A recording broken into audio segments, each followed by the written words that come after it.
Are you one of the 1.5 million UK customers that have used MedExpress for your healthcare journey? If not, accessing treatments for sexual health is now easier than ever. You don't need to visit your GP or pharmacy. Just complete a short online consultation to find the right treatment for you. We'll send your treatment directly to your door, delivered to you in discreet packaging with ongoing support from our experienced UK-based medical team.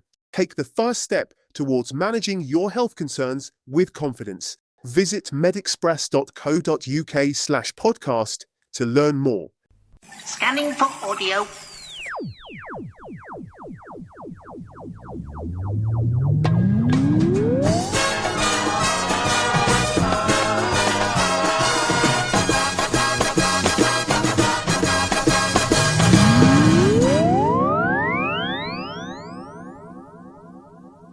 Hello and Merry Christmas, everybody, and welcome to our less than festive film choice for this year of Wargames. It's not even arguably a Christmas film. It's not even arguably a Christmas. It's not like Die Hard.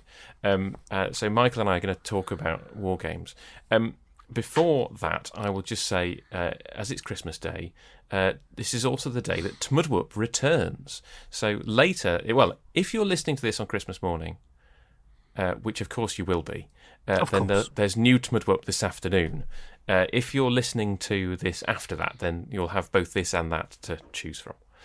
And if you're listening to this on the Tin Dog podcast feed, go over and listen to the Tmudwup. There you go. Of course, yes, because this will be coming out on the Tin Dog podcast feed sometime after Christmas Day. Yes. In which case, Happy New Year. Well, this was originally on my list. My long list of things was originally on my mine. list. And yours. And then we did The Breakfast Club about a year ago at the behest of your wife. And you were saying that you didn't know, you only knew Ali Sheedy from something else. And I was like, well, you do know us from something else, surely. And you were like, oh yeah, Wargames. I was like, okay, we've both got this on our list. So we sort of banked it to do it as our Christmas episode. So, Michael, this came out in 1983. Did you see it at the time? What's your history with the film? I was 11, didn't see it at the time at all. Think I saw it on VHS, borrowed it from the VHS. So we're looking at, what year did you say, 83? 83, yeah. Right, okay, so 84, I'm 12. That's about the time when it was sort of, well, Nobles was our corner shop, and they bought it used to be a VG, and then it turned into a handyman shop, and they turned that into a VHS rental shop, and that's where that was like the one in our local area. So that's where I would have got Wargames from, and we would have watched it then. I'm pretty sure I watched it with my dad, because even to this day he still quotes it. Right. Right. He can be in the middle of something and then all of a sudden announce confidence is high. And it's not Doctor Strangelove or any of those others. It's definitely this film. It's definitely Wargames. Yeah. And also, when he wants to play a game of chess with Verity, he does actually an impression. So, yeah. So I definitely watched this on VHS from the local shop with my dad, and it was one of those ones. So this was the closest I got to a Brat Pack film in the 80s, because I didn't do the others at all. Yeah. I did this. I did a lot, Aliens and all of that end of things, and I did a lot of 1950s sci-fi. So that's where my, formative years were. So this was the closest I got to it. And I didn't even see Ferris Bueller's Day Off till much later. Do you like Ferris Bueller's Day Off? No, I do not. And I do. I like Matthew Broderick in this film, and I like him in The Producers. They're my two go-to performances for Broderick. I do not like Ferris Bueller in the way that I don't like Tom Good in The Good Life. He's the main character. He's the driving force for it, but he's a monster. Yes. And they should have made Ferris Bueller's life like where he had to grow up, and then he had to try and not grow up in a corporate environment or whatever he was going to be. Yeah. Which you know what, you could still get Broderick, because he's a great actor, to do that. We'll make it Yes. now. Ferris Bueller's Retirement. Yeah. Right. But so anyway, I don't know. How do you feel about that? Or have I just muddied the so waters? I saw Ferris Bueller during my Love Film days, I think, when I was watching lots of films when, that was a thing. And I hated it, absolutely hated it, for precisely the same reason. Oh, yeah, because he's... Because he's horrible. He's not a nice person. And Well, we're supposed to love him. We're supposed to think he's incredible and marvellous and... Yeah. And I think also because this is my other touchstone for Matthew Broderick. Obviously he's Simba in The Lion King, but I kind of tend to forget that he's Simba in The Lion King. Can I be honest with you? Even although I've got a massive animation background, I didn't know that. Yes, I'd never put two and two together. He's the grown-up Simba. So this was my touch point. This has always been my touch point for Matthew Broderick because this was the only other place I'd really come across him. Because I didn't see Godzilla. Oh, of course, yeah, Godzilla, the 90s version with the very small Godzilla. Yes, so there's an interesting connection between Godzilla and my history with this film. But anyway, we'll get back to that. So because he's so likable in Wargames, and then you watch Ferris Bueller, and he's just awful. Yeah. So yeah. No, I want to know your Godzilla connection now. Well, so my history with this film is one of the few things outside of Doctor Who that I have owned on 3 formats. Okay. Actually, to be fair, I don't own a lot of Doctor Who on Blu-ray, do I? So it's one of the few things that I've owned on 3 formats: VHS, DVD, and Blu-ray. But I did first watch it on DVD, and then I bought it on VHS because the gap between me watching it on DVD and owning a DVD player was several years. Because I first saw this on a summer camp in, I think it would have been 1998, so very early DVD days. And I went on this camp that I will affectionately call Geek Camp. It was called Transformers, and it was basically for 14 to 17-year-olds, and I went on it every year that I could, so 4 years. And it was the one place that I went every year where I was cool. Because this camp was for people who did programming and sort of graphic editing and video.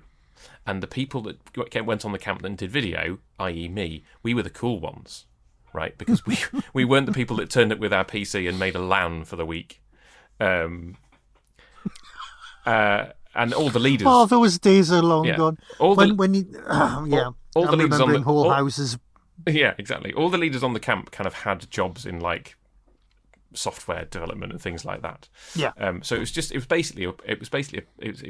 slightly longer than a week. It was basically a place every year that I could go and be myself, and there was always a film night at some point on the camp, and this was the film, and I'd never heard of it before. We watched it with subtitles. I distinctly remember when the subtitle for horn honks, when the ship is going through the water and it says horn honks, and we all laughed because we'd never watched a film with subtitles before. But because DVDs were this newfangled thing that could do subtitles, we watched it with subtitles. In hindsight, the vast majority of people on that camp were neurodivergent, and as we know, watching things with subtitles is, something that lots of neurodivergent people do. I couldn't possibly comment. I didn't realise the subtitles had an off switch. Yes, the signs were there. The link to Godzilla, though, is that the first year that I was there were these guys who were doing video who were actually even cooler than me, who basically did a series of film parodies. And Godzilla had just come out that year, and so one of their film parodies was this guy was called Zico. And they made this little film called Zico-Zilla, and they literally did the thing of he was standing close to the camera, making kind of big clompy movements, and the rest of the guys were standing 100 metres further away, and they were kind of trying to line up the shots so that he looked like he was massive and they were kind of tiny. So I have a great fondness for at least the music from that version of Godzilla, even though I've never actually seen the film. But yeah, so I watched it on DVD on the camp, but then I came home, loved it so much, bought it on VHS because it would be about 4 or 5 years till I owned a DVD player myself. Yeah. I bought the Five Doctors on DVD before I had a DVD player to play it on. You know, it was the kind of thing. First things I think I bought And then- box set wise was the X-Files. So that kind of dates that one. Because then I went back, because I was buying series 1, 2 and 3 on VHS. Right. Similar with Buffy, and then I sold the VHS Buffys and went back and got the DVDs for those. So, yeah, that would be around that time. Yes. And I came to Red Dwarf late enough that I was acquiring it for the first time on DVD. I never had Red Dwarf on VHS. Anyway, and then the last time I watched it, I then was like, right, it's time to buy the Blu-ray. So I bought the Blu-ray, and this was the first time I watched the Blu-ray. So this would be the first time watching the film at the correct speed, for all the nerdy people out there. And also, the first time watching it since it's been re-rated a 12. And what's the thinking behind it being re-rated at 12 then? And what It- was it? It was a PG. So it was rated a PG originally in 1986 when it came out on VHS. It was rated PG in the cinema in 1983. It was rated. PG 12 didn't exist until Batman. No, that's true. Yeah. So it was rated, but it was Which was rated again. 89? It was re-rated PG in 2000 when it was, I guess, released on re-released on DVD or whatever. And it's only been reclassified as a 12 in 2013, and it just says contains moderate language and soft drug references, which is. Can I just literally say, yeah, but there's at least 2 of them, and it's weird, right? If we actually want to start talking about the movie, the Yes. drug references, there's 2 of them that I'm aware of that jumped out at me, and they're both related to the military. Because there's one at the beginning where the guy who would clearly be in charge of launching weapons is yes. talking about his girlfriend growing marijuana, and I'm thinking, don't you have drug tests? Right. So there's that, and then there's the recording that that Broderick's character plays On the dictaphone. the dictaphone Yeah, recording, yeah. and Yeah. it says, might be using PCP or meth, and you're like, sorry, that's inside a military base, and there's a recording of someone who might be on, and you're sorry. So the 2 military characters are on. It's they're referencing. It's totally random, that Yeah. aspect of the film. And I think it's one of those things where I'm just like, well, that probably went largely over my head when I first. Well, there's watched it. another thing that definitely went over my head, and it was pointed out to me by my first girlfriend when we watched the film. Right now, Right. okay, so there's a line in Blues Brothers where they're going through the contents of his pockets from when he went into jail, and they're handing everything back. And one of them says a prophylactic, and he picks it up, and it's Frank Oz, and he goes, used, and then it's like with a pen, and he drops it down. So, Right. okay, and I'm like, okay, condom, prophylactic, done. Okay, that's logged. And then I believe my first girlfriend said, but what about Wargames? And I went, what? So there's the news gone, and there's an article on the news being played, and then it ends one news article and goes into last night we almost ended the world. Yeah. Which, how it's on the news is beyond me, but Yes. it needs to be for narrative purposes. Yes, it The does. news article before that, there was a fire at a prophylactic recycling plant. Yes. If you listen really carefully, that's the news article that's playing. And I was like, you just sorry, what? Was no one meant to hear that? Because it's very audible. It's there. So I don't know if that was a joke put in for someone, or if it was like meant to be just pointless news. And that was kind of mumbled, and then he was going to come on, because no one would know. Did anyone notice? I don't know. I mean, when you were starting to say it, I was like, "Is it?" And then when you said what it was, I was like, "Yeah, no, I did notice that when I was watching it last night." Yeah. You know, it's just a throwaway. It's just a line in the little background. throwaway line in the background, and you go, "No, let me just rewind that." Yes, that's exactly Yes. what he said. Yeah. Because I mean, it's a bit like the scene in Back to the Future where the news is on, and you hear there's the advert for the car that Marty wants, and then there's the news that the plutonium has been stolen, right? And those are both, significant to the plot. Yeah. But with this, it's just like that has absolutely no relevance at all. It's just a joke. It's just a comedy piece of dialogue. But then you've got the whole, the bit in the school where the biology teacher's kind of going through the results, and he's like, who first proposed the idea of reproduction without sex? His wife. There's a lot of that kind of humour in the sort of first half of the film, where it's teenage life in the 80s. Yeah, exactly. So that's the bit that feels more like your Breakfast Club, your 16 Candlesy type world, and that's it. I did watch some of the making of, which I found on YouTube. Oh, okay. And there was some stuff that I'd not considered, and there was something I found out today which I went, no, that's not right. And also, considering when it was made, physically impossible to have happened. Right. Okay. Okay, but in one of the drafts, the whole thing that they started off writing a completely different film. I had a vague idea that, this went through several iterations before it became. Guy sits down and he watches a documentary about Stephen Hawkins, right? Right. Okay. And on all the documentaries, they're saying he had ALS, which is what the Americans call motor neuron disease. Yes. So, and at this point, Hawkins he's in a wheelchair, but he's not as bad as he gets. Obviously, he's dead now, but he gets progressively. It is a progressive thing. Yeah. And they were saying. They were worried that the theme of this documentary, this is in 1980. Right. The theme of the documentary was this guy might figure out a unified field theory and not be able to tell anyone. Right. Because he'll have locked in, be locked in by that point. And obviously time passed in a different way, and he had the speech synthesizer and all that business. And we can discuss the speech synthesizer and sounding like Stephen Hawkins at a completely different time. Because I've got an issue with the speech synthesizer in the film as well, right? Which we'll come back to because it's in my notes. But so the story was going to be that this guy is a genius and he's fading physically, and he needs a son character who can relate to his science abilities at the same time and is reaching out to him. And there's a scene where the son character, will be Matthew Broderick's character, arrives at the person who's Falcon, Hawkins, you know what I mean, science. He's and is an electric wheelchair he's fishing on the edge of a pier, and he walks up to him, and then he turns around, and it's John Lennon, and you're like, you what? Why would that? Why would it be John Lennon? And also, you can't hire him; he's dead.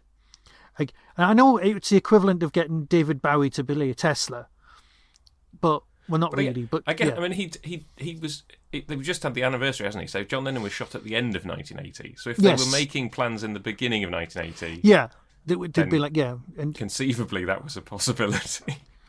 Yeah, well, John Lennon was shot. Was it a fan of Jodie Foster?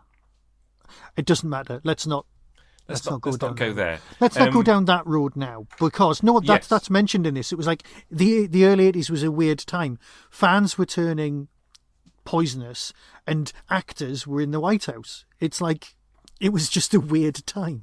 Yes, I mean, it's that thing of like they reference the president multiple times. Yeah. And it's one of those films where you're like, well, it could be a fictional president up until that moment where you see a picture of Reagan on the wall next to the DEFCON sign, and you're like, oh, okay, no, we're doing, we're setting it in the real world, I suppose. And also, apparently, they had trouble. So they'd gone down that road writing that script, right? And then the guy who had hired them to do it went, you don't have to write it in stone. You can't just write the script and just pass it over to me. You've had a year, right? And then the secretary says, they've brought a script. It's not what you asked for, but you might want to read it anyway, because they couldn't write that story. They'd written this instead because they'd gone away and done shed loads of research and learned about gifted children, and it had all turned into computers and what had happened, and they wanted to set it all in literally the real world. Right. Yeah. So then it became what we now know as a techno thriller. But now I can't place. Was there ones before this? I don't know. I mean, it's one of those films where was there Day of the Falcon? He's just like a sci-fi reader, though, isn't he? It's really weird, actually, because I was thinking about time in relation to this film because it was made. It came out the year before I was born. Right, and I feel this way about Star Wars as well. Star Wars Jedi came out the year before I was born, and stuff that came out just before I arrived in the world feels like there's a wall there, and that everything before feels like a long way off, right? Because it was already in existence when I came into the world. And then obviously there's other stuff that, happened in the early years of my life. I think the 80s as a whole I kind of feel is sort of distant. And then the 90s is where I kind of start to remember things. But when I think about time, this film was only 15 years old when I watched it. Yeah. And it's now over 40 years old, right? But it feels to me like there should be more distance between when it came out and when I first saw it, as it were. And I suppose part of that's just because the world that it portrays, feels quite alien now. I mean, Hannah and I were talking about this. There's like the level of competence that he has. Yeah. In terms of his ability, he there's a whole montage where he does research. No, to the library. Yes. Microfiche, all that kind of stuff. God, I love a microfiche machine. And that whole thing of like he's bright, but he doesn't apply it himself at school because clearly the subjects at school bore him. But then you find the thing that he really likes, which is his computers, and he's prepared. He doesn't realise he's not been in school. He doesn't. Yeah, because like, where have you been? And he's just like, good Lord, has he hyperfixated on something? Yeah. Exactly. But that's the whole thing. That's now how we see it. But there's a lot of characters who are portrayed as a certain thing. Yes. Which we can discuss again in a minute. But all we're doing is we're seeing the behaviours. It's like that internet meme. It was like years ago there wasn't anybody who was autistic. Yeah. It was like years ago there wasn't. Nobody discovered the planet Pluto until 1927. Yeah.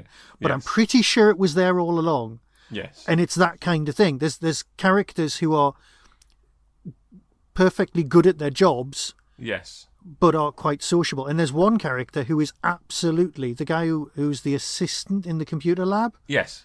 Who's Malvin. Malvin. Now I know he's doing like a Jerry Lewis voice, kind of. Yes. But he's the sort of person years ago that you would have gone, yeah, he's autistic. Yes. Yeah, like you wouldn't have had much of an argument going on that one. People Yes. would have just gone, yeah. Yeah. Yeah. So then that is that, but he's the character, and also he's actually asked in a quieter moment when I'm speaking out of character or when I'm being overbearing or something. Can you tell me? Yes. And that is such classic behaviour. Yes. That you're like, yeah, mate, it's fine. Yeah. I suppose there's so much in this film that is relatable. Yeah, that's it. To even though the situation itself is completely ridiculous, right? And I suppose what works about the film is that they play it straight. Yeah. Right. Nobody's taking the piss out of this. Right. Nope. This is played perfectly straight. Now, can I ask you what your experience of the Cold War was? Because I don't know what it was like to live with the threat of nuclear war. Right. Okay. I know what it was like. I know what it was like to hear about it just after the fact. Because my first real memory of world events is the Berlin Wall coming down. Right. So to me, it was over by the time I knew what was going on. But this film is obviously a very, very specific time and place. The threat of nuclear war was, as far as I can tell, very real. How much did that factor into your life, when this film was being made and came out? And you're from Sheffield, so you've got Threads. I didn't see Threads until I was in my 20s. Right. It would have traumatised me, I think, if I'd seen it. No, in a younger... we were shown it while we were at school. Yay! Yeah. Right. Hey kids, let's all watch this. I was in the womb. Yeah. While they were making it. My dad remembers seeing them. You were possibly in it because you're from Sheffield, so there you go. Well, my dad remembers walking past bits of it being filmed on his way to work, while my mum was pregnant with me. So, and it came out, I think it came out, I forget when it came out in 84. Yeah. I was born in April, so at some point it was... Yeah. Okay, there's two stories that happen after this movie comes out, okay? Right. Now, so Ronald Reagan, obviously movie actor, gets to see this film at release watching it in the White House because he got their own cinema. Right. Because he likes seeing all the new films. Watches this, goes into a meeting on Monday and says, right, I've just seen a film, explains the entire plot to all of the chiefs of staff, and they're sat there going, we really had a meeting today planned properly? And he's going, no, I've got to tell you this. And he said, my question is, could this happen? Right? And So what he was the then, answer? no, they then go away for 1 month, and the answer is yes. And because of that, they set up a whole internal bit of the FBI, because in this he's threatened with espionage, Yes. not with like data fraud or computer hacking or anything like that, because hacking wasn't really a thing. There was phone freaks and stuff like that. But because of this film, the president then went away and went, right, we now need to look into this. And then all of the incredible high up people came back and went, actually, it is possible that something like this could happen. Now, you know the story of the Russian guy who saved the world by going, forget it. Yeah, I do. Now, let's yes. just wait. And that happened 6 months after this movie comes out. Yes. So that places it. But there was also something that happened a few years earlier that was similar, where the computers went haywire and said that there was a launch, Right. which happened in the sort of late 70s. So I think the Russian one was meant to be a light bouncing off clouds or something that affected the rate. Anyway, so those things, we were living on kind of a knife edge. And when years later, when you found out how close to the knife edge we were living, it just made you go, yeah, we were right to be terrified. Yes. See, but my parents' generation had to sit through the height of the Cold War, which is the Cuban Missile Crisis. Mm-hmm. And we'd not done that. So my dad had a very nihilistic point of view. It was like, well, if it does happen, there's naught you can do about it, so don't worry about it. That was his approach. It was like, you have zero control over anything. We're in Newcastle. We are a target because the Russians don't know that we don't have a shipbuilding industry anymore.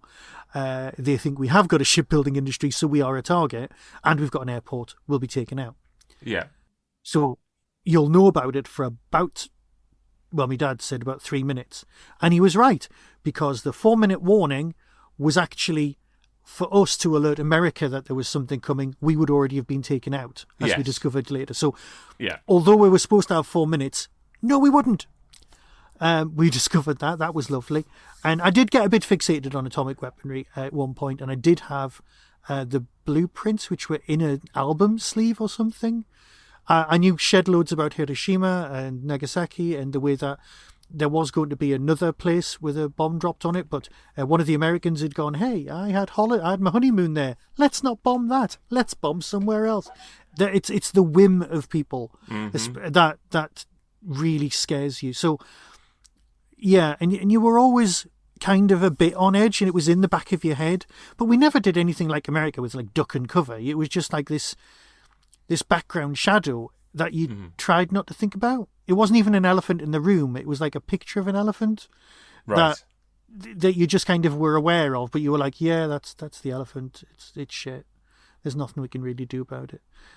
And if you did think about it, you got, it just, your brain ran away with it, and you were like, right, we could all horribly die. But, Yes. the number of weapons, it's like when people go, we've got enough weapons to destroy the world 1,000 times. And you're like, yeah, it takes once, not 1,000. Yeah. What you've got there is overkill. Yes. So yeah, I did get a bit screechy about that. Because obviously the following year Doctor Who does its... I hate to bring up Warriors of the Deep, but Doctor Who I does like its... Warriors of the Deep. Well, and I will nail my flag to that. I like the story. Whatever the phrase actually is, yeah. I like the story, and like many Yeah. Doctor Who, I read the book first, and then when I eventually saw it, I was like, oh, I can see It's why a people... good book. It's a good book. It is a just good book. It just needed better lighting and a better monster. Well, that's what's you know- coming in the next book, sir. Well, apparently so. They've digitised the Merker, which sounds like a euphemism for something. But it feels like it was in the air. Yeah. With stuff like that, and Superman 4. Oh, yeah, the quest for peace. Going to get rid of all the nuclear weapons and throw them into the sun. But yeah, I didn't live through it. But I was introduced to this. In looking back, I'm like, oh yeah, no, like me watching it for the first time is much closer to its original release than me watching it now, which is kind of, that's just one of those marking the passage of time things. That this film has been with me for a lot longer than I kind of when I think about it, I'm like, oh yeah, actually this film has been with me for most of my life. But in some ways it feels like I came to it quite late. But that's just a quirk of how one perceives time. You said you had some things to talk about that we were going to come back to. What's in your notes? Voice synthesizer. Okay. Yes. So we can discuss the Ali Sheedy being the narrative heart of the piece in a minute. Oh, interesting. Okay. Because I'll forget that because I will. But the voice synthesizer. Okay. He flicks a switch, comes out the voice speech synthesizer. That's fine. Okay. Yes. You get Joshua's voice. Joshua uses that voice for the entire film. The speech synthesizer's in his room.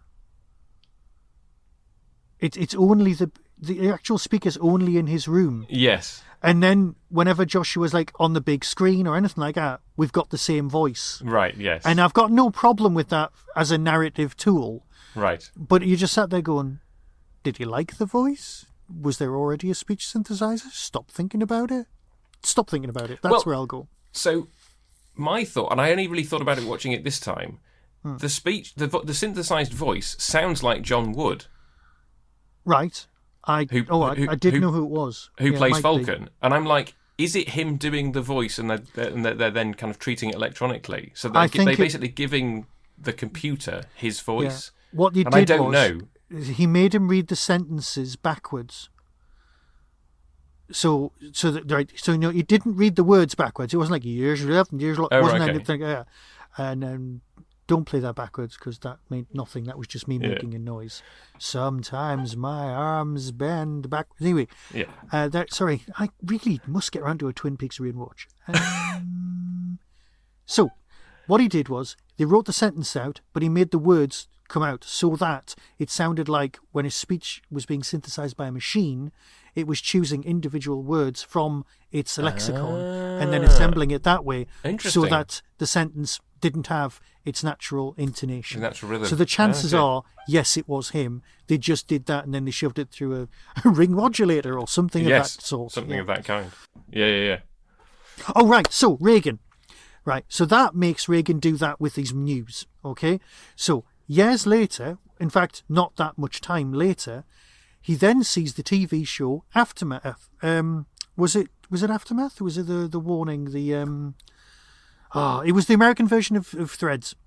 Okay, right. Yeah, and that scared him so much that he starts sorting out the proliferation of nuclear weapons. Right. So you can control presidents through movies.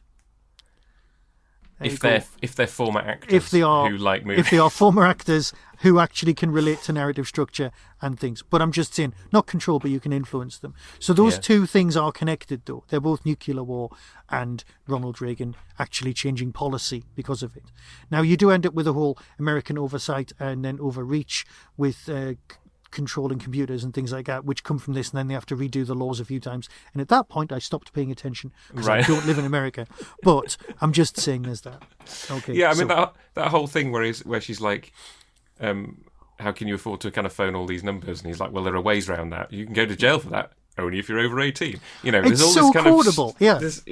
Well, it is. And there was a few films that I kind of ripped a few quotes from and stuck in my iTunes library, and this is one of them.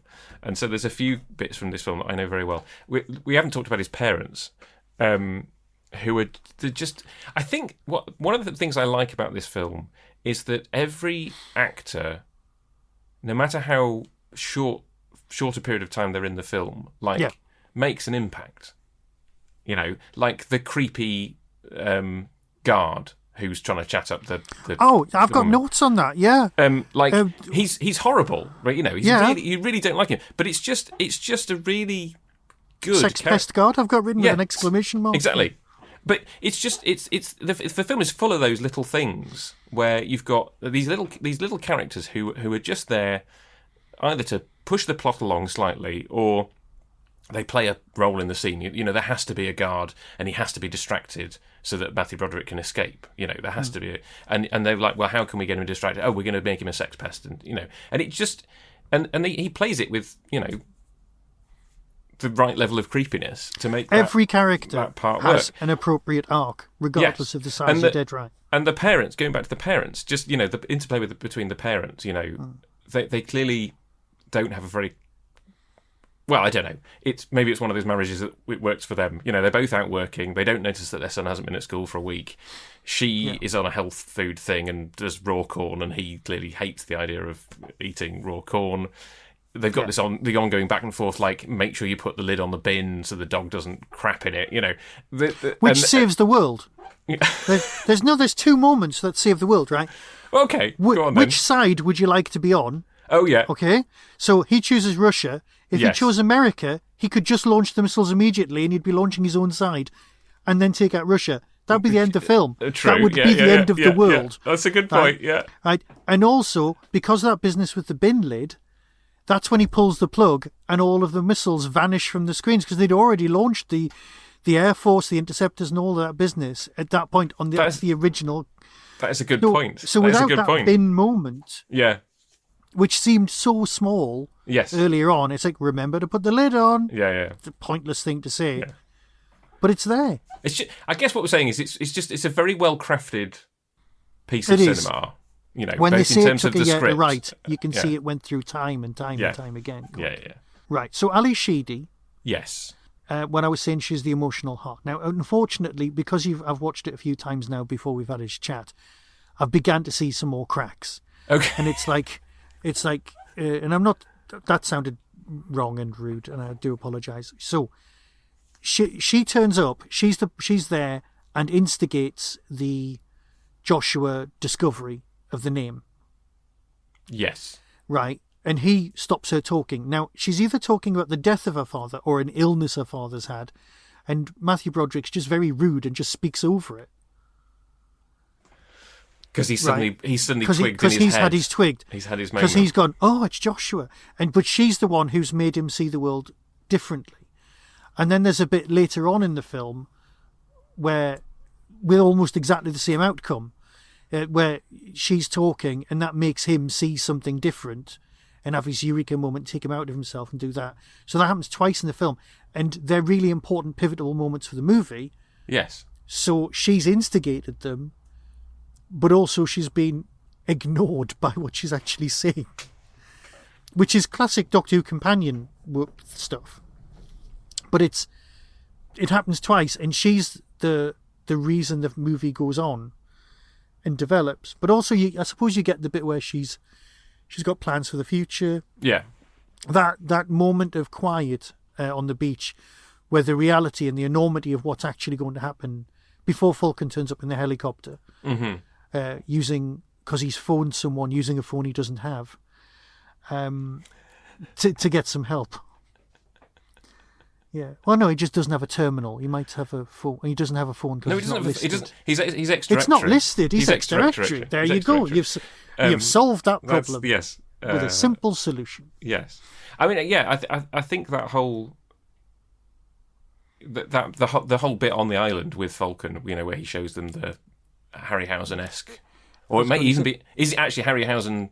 I think it is Harryhausen. Yeah. I think it's. Is it? Oh, you know what? If I had time, I'd be able to tell you which one it was. I've got so many Harryhausen books. It's not. He was the Land Before Time. No. But that bit where he's showing them the Harryhausen film, and he's doing he's basically like laying out his worldview that he's come to at this point in his life. He's gone from having been top of his game, but realizing where the application of his work was going, leaves and then gets interested in dinosaurs basically, and is like extinction happens, and he can't see beyond, and he your like you were saying, your dad was like, well, we're in Newcastle, we're going to be a target. He's deliberately retired himself to somewhere 3 miles away from where a bomb's going to drop. And I've had this conversation with my wife, and I'm like, I would, if it does happen, I want to be near a bomb, because I don't want to. He says the the pity The those dead will envy who will living, you know yeah. who will The sightlessly living will kind envy of the wander dead, through the wreckage of the civilization. And then the ozone layer would be gone, so then we end up just burning it. It doesn't matter. Yeah, it's not a happy picture, and it's that thing of them sort of reminding him that he had a child, and then them both going, well, we're too young to die, and he has that moment of like, well, maybe we can sort it out, and we'll live long enough for you to have a child and watch them die, and they've clearly confronted him with something. Yeah. That then he kind of goes to bed. He goes to bed at 6:30. It's very clear that the last ferry was going to be at 6:30, and it's like, honk, you've missed the ferry. You're welcome to stay the night. I'm going to bed. You're like, it's very early to go to bed. And then he clearly spends some time pondering. Okay, I've just read. Okay, so getting back to what you said earlier, and thanks for making me just feel old, because I was hiring this at the video store when you were being born. Yeah. Right. Yes. But okay, so Falcon is 41 when he dies officially. Okay. Which is 10 years prior to the film. Yeah. So it's 1970. We'll call it 1972. Okay. Well, 1971. So the film's now 40 years old. Yes. Right. So if he's 40, does that make him 82 now? No. So is he 90? So he died when he was 82. The actor died when he was 82. But he was. Oh, right. Okay. So he was born in 1930. So he was 53. So he was about the right age. So he would have been 43. I was just trying to work out how old he'd be right now, just to try and put things into perspective. So he would be nearly 100 now. But he died in his 80s. But yes, he's the right age. So he would have been about 40 at the point where he was retired, and then he was 53 at the point where they made the film.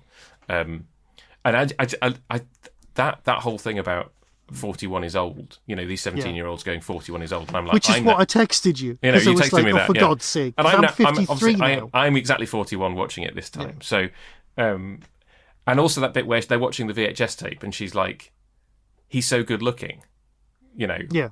And obviously she's watching a 53-year-old actor playing a 41-year-old. Yeah. When his kid's still alive, so it's when actually the kid is still alive, 30 something, yeah. Oh yeah, so even earlier than that, yeah. And it's that thing of like, he doesn't. They haven't de-aged him enough. They probably didn't do anything. They were just like, this is going to be on a black and white VHS tape. We can kind of say that he's 10, 15 years younger, and it will be okay. Okay, McKittrick, his former lab assistant. Yes. Who now, okay. Is that the same guy from Dolly Parton's 9 to 5? It is the same guy from Dolly Parton's 9 to 5. There we go. He was in so much stuff in the 70s and 80s. He was everywhere. So, until I saw 9 to 5 recently with Hannah, and until I'd seen 9 to 5, this was the only film that I'd seen that guy in. And then when I saw 9 to 5, I was like, oh, it's him. It's the guy from Wargames. It's the guy from Wargames. Being an absolute arsehole. Yeah. Whereas, and this is the thing. What's your reaction to his character? Because I quite like him, Yeah. He's a likeable character. Yeah, he is. But at the same time, you're like, it's his fault.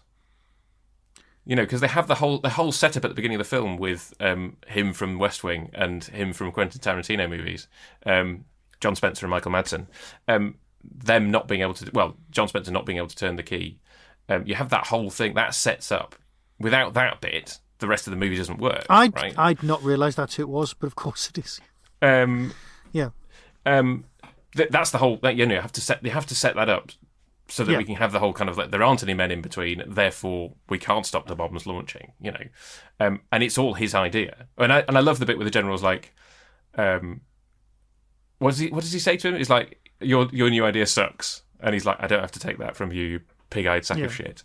It's it's so quotable.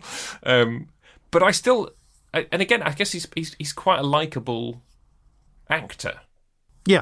Even though he's playing this, I guess, slightly amoral character that kind of runs through the middle of it. I think he's someone who can see the reality of the work that they were doing, and I think Falcon was a lot more idealistic. It reminded me a lot of the relationship between Ready Player One the guy who runs the company, who owns the Oasis, and the one who's played by Tim from Spaced. Yes. Yeah. I know what you mean. So their relationship is, it's very kind of more I can, it's a spiritual. I'm doing this for the good of, for research, just for pure research, just to see how far we can push it. Yeah. And the other guy's like, yeah, but what it's for is this.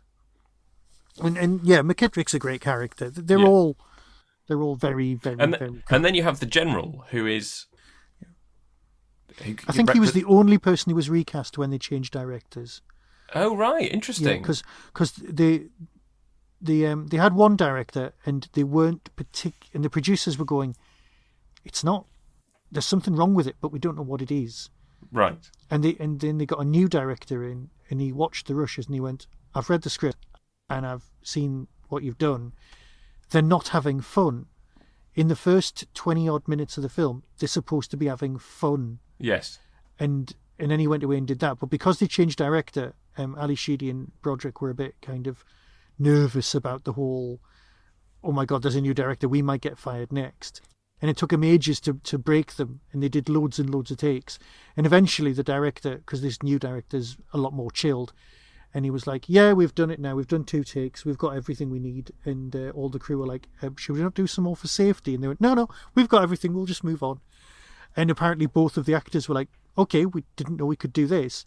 And then he also allowed some improvising and stuff like that, just to try and create some more characterization. I think the McKittrick secretary, no, the secretary of the guy who's the actual computer programmer, the one who runs in screaming, going, "It's a simulation! It's a simulation! Don't do anything." Yeah. His secretary, them to do a bit of improv as well in it. No, it's McKittrick's secretary. With the chewing gum. Yeah. Who just knows. Obviously, all secretaries always know more than everyone else. That's their job. So, I know you've talked about the fact that Ali Sheedy is talked over, right? And I totally take your point on that. Yeah. But I wonder how you... And obviously it is a male-dominated film. The cast is like 90%, 95% male. But the thing that struck me again watching this is, you have the secretary who, she's clearly very good at her job, that and the chewing gum scene is very funny. It's like, what do I do with this? I'm just going to eat it. And she's the one that's then calling out the numbers as Joshua gets them. She plays a very pivotal role in that final scene. She is there as someone who is allowed to be there. There's the black lady who calls out various bits over the microphone at various points. Yes. Every woman, minority that they are, every woman in the film is shown to be a competent professional doing their job. And obviously in the case of the mum. No, because she's a competent professional doing that, and she's well-meaning for the family. Yes. She's just decided that there's another health kick. Let's try this one. Yeah, and let's face it. I remember the 80s; they were like that. Yeah, the fact that she's also closing a real estate deal on the phone at the same time. Fair enough. It's I and obviously we're 2 guys commenting on this, so No, what I'm saying is your point is absolutely stands. And it is of its time. The 80s were a time where somebody would go, right, we now need to eat 15 bowls of bran, all bran, every day, and because that'll make everything better. Or then it would be this other fad diet where we all have to wear, Dealey Boppers or something. It was ridiculous. Yeah. Sorry, I've just made this too 80s. Yes. I do apologise. No, and obviously Ali Sheedy, she's going to be on TV doing aerobics.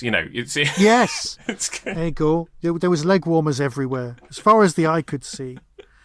And the reason I wanted to do the film is just because it's a film that I saw. Apparently, it's a very formative moment in my life when I was 14, in a place that has very happy memories for me. And it's a film that I've just kept coming back to. So we were both it's like a warm sort of 13, 14 when we saw this. Yeah. So we were both about the same age. Yeah. It's just I was closer in proximity to it, but that's all. Yeah. And so is it a film that needs to be seen around that age? Or not needs to, or ideally to be seen around it? That's interesting. I mean, I suppose the other thing is that, you know, you lived in that world. You know, I'm old enough that I do remember 5¼ inch floppy disks. Yeah. You know, we had a BBC Micro at primary school, you know, that came out on the trolley, and we played Pod, which was it was this round blob on the screen, and there was a prompt that was pod can ... and you had to type in something, and we absolutely loved typing pod can pop, because pod would grow and explode. Pod could walk and pod could run and stuff like that. But pod can pop was the thing. So I remember the sort of the rudimentary. No, those floppy disks are great. You'd push them in, you'd twist the little thing on the front to lock them into place. Yes. It was just a lot great. of kind of clunk, you know, physical stuff. So the although the hacking element of it is alien to me. No, but that was a big thing. I mean, Yeah. I am of the generation where everyone around me had a ZX80 or a Right. ZX81 or a ZX48K, but the ZX80s and the 81s were everywhere. I was a VIC-20 person, which was the forerunner for the Commodore 64. That's the one you'll have heard of. Right, yeah. The VIC-20 was the early version of that, and I had one of those, and then eventually I got a 64, which had a keyboard. And I attached it a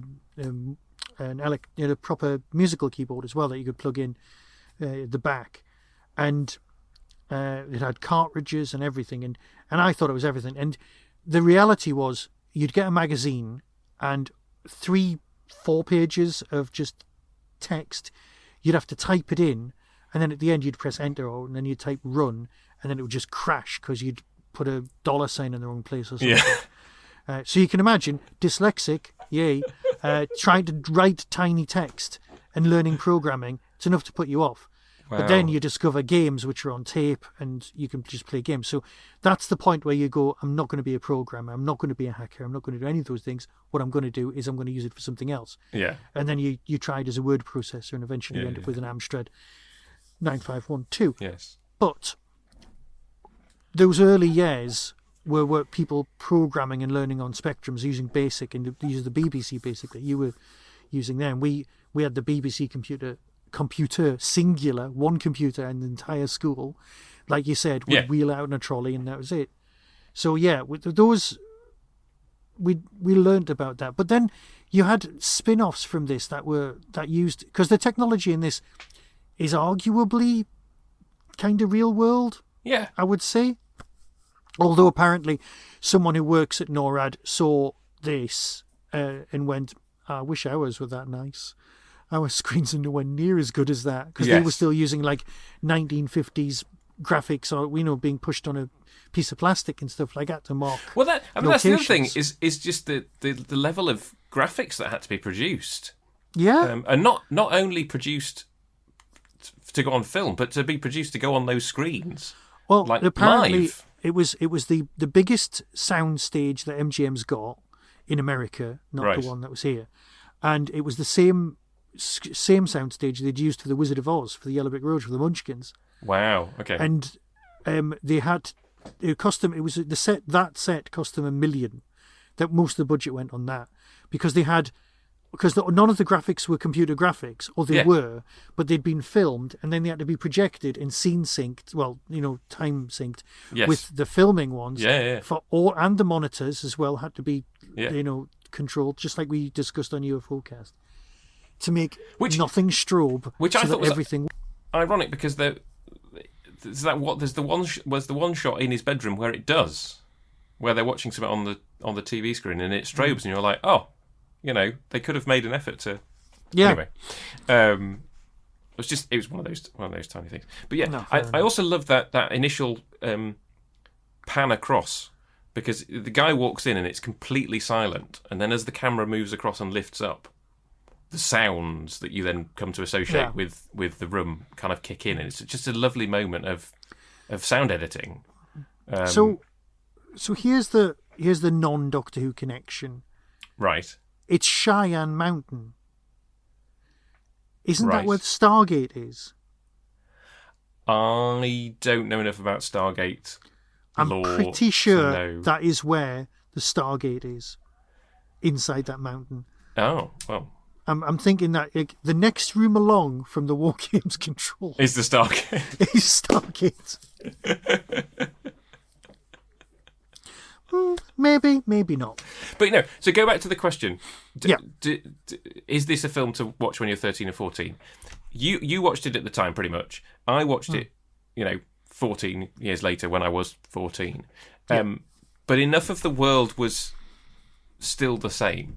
I grew up. I didn't go in a phone box very often, but I have used a phone box. Right. I have used a rotary phone. I have looked in a phone book for a number. I have used directory inquiries very occasionally. There's all these little things that he does that they've all been replaced by the internet. Yeah. And obviously this film is it's not pre-internet, it's pre-web, to get the terminology right, because he is, obviously he's doing stuff online, essentially. We know that the 6 people who comment on our podcast will comment. Will comment on that, yes. But I lived in enough of that world for this to kind of still make sense to me, even though it's it's America and it's a little bit before. No, my it's an time. identifiable thing. It's like this is the Air Force, this is the military. I show this to a 14-year-old today, and you're like, well, does any of it ring true in terms, or does any of it kind of relate to the life? No, I think that they know have? they know about hackers, but they'll probably see it more as a historical document. It's like, oh, this is what it was like. Did you know that DEF CON changed after this film? No, I didn't. Okay, so DEF CON 1 was actually DEF CON 5. Was level peace. Oh, so 1 was good and 5 was bad. And 5 was the end of the world. Right. But because everyone saw this film, they went, oh, we're just confused now. We'll just go with that. It's what everyone knows. So Defence Condition 5 was the end of the world. It wasn't a countdown. It was actually an escalation. It was a count up. So, yeah. Now, I don't know if that's true. It's what I've heard, and I heard it from at least 3 sources. So... Well, but I don't know if one source had copied the other one, and then I found out. Well, that's what the possibility is. That is what I was told, and it sounds right. I mean, I think it works. It feels like it works better. It feels like it should count down. It should count down. 5 is. Which then, of course, led on to one of my favourite songs, which is by Pop Will Eat Itself, called DEF CON 1. So yeah, I'm just looking at my notes, and yeah. Have you seen? Are you aware of, and have you seen the sequel to Wargames that was made? I did not know about a sequel until about a week ago. I have not watched it. I've looked, and apparently you can buy it on Prime, and the words "buy it" were not in my vocabulary when it came to a sequel that you said it's terrible. Well, what I've read, I mean, the reviews are bad, and you're just like It feels of its time, and that any film made now would be a very different beast. And so, what's the point of it being a sequel to this film? We had versions of the similar storylines. We had the Hackers film from the 90s, which I have seen, but remember very little about. Again, saw it in the cinema for my sins. He was on the pictures. I had to go and see it. So yeah, and then we also had Sneakers as well, which not quite the same thing, but it is, yeah. Which again I have seen and also remember very little about. Well, exactly, but the development of computer hacking films. Oh, and then we had, oh my God, just remembered. Okay, there's a TV series you won't have watched because it was very short-lived, called Whiz Kids, and right. It was very much of this. But it just wasn't good. It just was not good. No, oh God, it was like the Red Hand Gang. Oh, I'm saying there'll be people listening to this going, oh yeah, he's right. And there'll be other people going, what is he talking about? So that's fair enough. But there was other programs that were kind of a bit like, well, they tried to be like this, but obviously you can't do it with a tiny budget and a load of kids just, pretending to type. That just sounds like that's Sarah Jane, not Sarah Jane. Well, the Doctor Who story where Sarah Jane comes back and you've got a room full of kids typing in a computer room, which we're on CRT monitors, right? They were still chunky big fat things back in. Well, it was 2006. Yeah, I think that's again how the technology has moved on. Well, so hang on. You have a teenager. Have you shown it to her? No, and I must Right. admit, I intended to, but this month's been a little bit hectic, shall we say. Yes, I understand. Have Maybe you you seen can- the maybe you film can show The it to her. Forbidden? Oh, yeah, actually, I think I will. I honestly think I will. Have you seen the film Forbidden Project? I have never heard of Forbidden It's about Project. the American version of, like, Joshua going online. I think it's Right. called Colossus. On the same day the Russian one goes online. Right. And they both make contact over the telephone. And they go, hang on, we've both been created for the same reason. And tell you what, we'll just take over the world together, shall we, instead? I think it's That's- about 1970, possibly. I was going to say that sounds like a forerunner of Skynet. Yeah. It's exceptionally slow. Right. I remember it being like, oh, seriously, no. Oh, and then the computer wants to know about human beings and all sorts, and it all gets a bit Zardoz. It's not good. No, it's really not. And I suppose where you get to with hacking is the Matrix eventually. I suppose, but it's more. I suppose the reality is more, rather boringly, scam busters and things like that. It's like people using technology to trick people Yes. into just losing their money and everything. Well, that's, Oh, on that's that a- fun, that's a upbeat depressing- note, that's a it's a depressing depressing thought. thing. I just- Well, I I suppose love- it's better than World War III. I love that. I suppose to go back to the film, I love the simplicity of he just has to get himself sent to the head's office once a fortnight so that he can steal the password from where it's written down. And it's always a six. It's always a six. It's not even random letters. It's always a word from the list of words things you can see. It's always been a 6-letter word previously, which I guess it makes it easier to remember, doesn't it? But then it makes it easier to hack. I know Michael McIntyre is hardly the most cutting edge of comedians, but he does do a brilliant thing. I think you'll be able to find it on YouTube about the history of your password. It's like when you first get your computer, it says come up with a password, and you come up with that special word, and you use it for everything. And then eventually, as computers got more complicated, the computer judges you and goes, "That word's not special enough." There's a couple of minutes on that. It's really nice, but that it does make you go, "Actually, yeah, that's right. You use the same password for everything for years." Yeah. And then all of a sudden they were like, "Nope, you must stick an ampersand in there," and you go, "I don't want to." No. A special character. Oh, I'll use this one. Not that special character. No, that's too special a character. That's not on everybody's keyboard, that character. Yeah. Yes. And now we all have password managers which take care of them. Well, us. or not. Oh, well. Or you spend most of your time going, "Have you forgot your password? Send it to my email address." And you're clogging the little reminder button so it comes through. This is another way in which you are more like my wife. Well, also try getting logged on to an NHS account. It'll send you a link to your phone and some numbers and another link to your phone, and then it'll forget you asked in the first place, and then eventually it might let you in with the thing you typed in the first place. Getting back to the film for one tiny moment, I've got a question because I meant to listen this afternoon and I forgot. Okay, wouldn't you prefer a good game of chess, is what Joshua asks at the beginning. And at the very end of the film, to prove that he's gone sentient, he says, "Wouldn't you prefer a nice game of chess? Or have I misremembered it?" Ooh.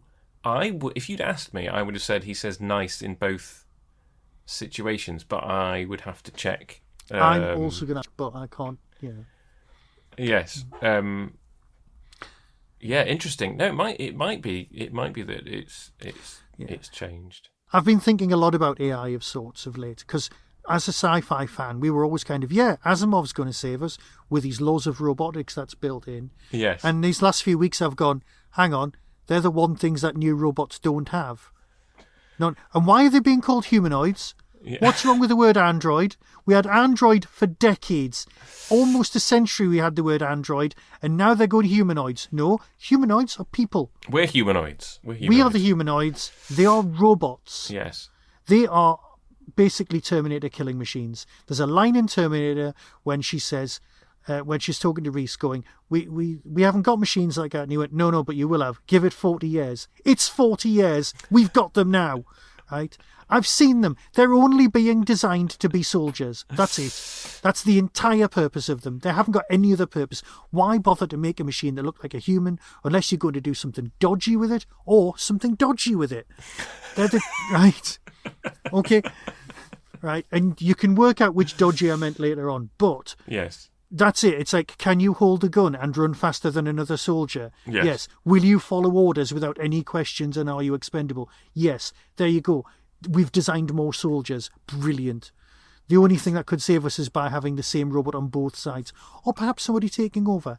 Can I just say, that's your James Bond. That's the next plot of your James Bond film if you're bringing James Bond back. What? Super soldiers? Well, robot soldiers. Robot soldiers and the evil supervillain reprogramming them. There you go. That's not been done before. Yeah, I know. But James Bond can do explosives, whatever. I haven't watched a James Bond film for decades. No, I haven't. I suppose here's the question: what's the day after like? It's not as horrific as. No. What I mean is the day after this film ends. Oh, sorry. So. Well, Broderick gets hired. Well, yes. Because that's what happened in real life. If you're a hacker and you manage to get through all the defences, you get hired. You get hired. Poacher becomes thief, yes. And also he is interested in AI and he's interested in computing. You either hire him or you lock him up. So yes. You hire him. But also they've now got this computer that has learnt and has become more human. Oh yeah, so they're going to have to, because he doesn't actually want to play the game anymore, and he's in charge of the defences. So in a sense, oh yeah, I don't defenseless. Know. It's one of those. Yeah, I hadn't even thought about that angle, but it was just one of those things. I was like, the film ends and they're all happy and it's all great. We've not ended the world. So now we're in the realm of Dark Star with the sentient bomb that doesn't want to go off. Yeah. Yeah. So. Yes. Anyway, right. This has been a very long and it has. There's no, as far as I'm aware, there are no Doctor Who stars to think of any. Find, Nope. unless there's a random crossover with the cast of Doctor Who the movie. And John Wood was never in Doctor Who, but he would have been very good. He was the lead in a BBC production of Barnaby Rudge, the lesser-known Charles Dickens novel. And it was directed by Cybermen director Maurice Barry, who directed The Moon Base and the Tomb of the Cybermen. So that is the closest that I can get you. Okay. In that one of the cast of this film was once directed by somebody who directed some episodes of Doctor Who, and who obviously was around in Britain at a point where he could have been cast in Doctor Who but wasn't. And he was also in an episode of Out of the Unknown, which is one of the many that is no longer existing. So when I do finally get around to watching the rest of that box set, he will not be on it, sadly. So we are down to do Asterix next. Yes, our next for consideration will be my choice of Asterix, and it will be sometime in the new year. So if you've listened to this, as we said at the beginning, near release, Happy Christmas. Yes. Happy Yule, Joyous Solstice, whichever you want to go with. Or, indeed, if you're listening to my release, Happy New Year. Yes. Or if you're listening to it at some point in 2026, I hope it's been a good one. You might be listening to this in 100 years' time going, what's this Wargames nonsense? This is our attempt at mortality. If people are listening to us in 100 years' time, well, if you are listening to this in the year of our Lord 2125, leave a comment. Hello, leave a comment for our great grandchildren to read. And in the meantime, I will say again, a very happy Christmas. Watch Newton and Whoop, and I will hand over to Michael to say a big farewell. Be seeing you.